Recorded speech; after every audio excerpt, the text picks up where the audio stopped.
没有封阳台，然后下雨了之后呢，就弄得阳台一片狼藉的。然后打扫的时候呢，就用洗地机了，就不再用扫地机器人了，这样打扫会更好一些。这个洗地机都是我好久之前买的了，也是用的君蜜家的。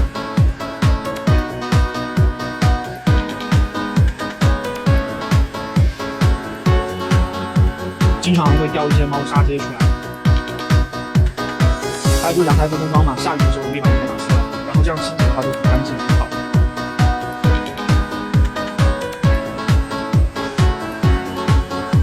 一面过，不用扫不用拖，那就是有一定的好处。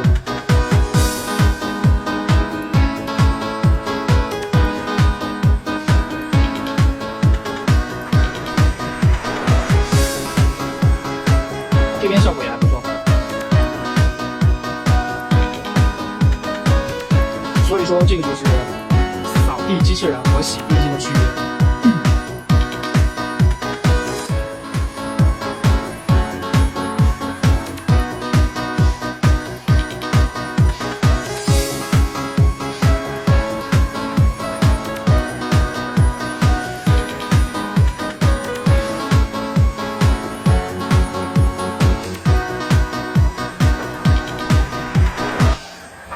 顽固污渍多来几下。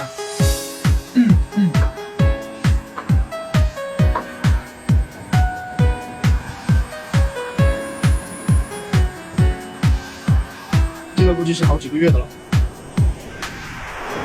我先把这个弄一下。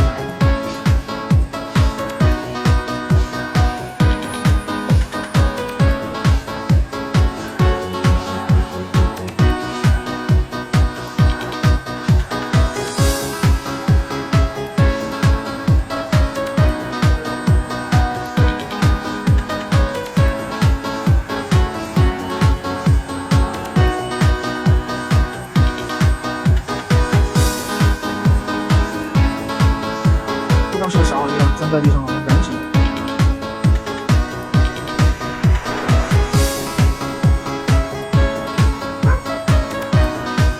啊，算了，放弃了。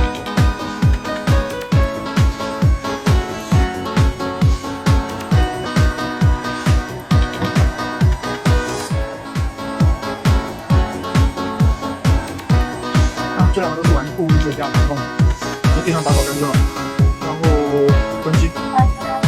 来回拖两下。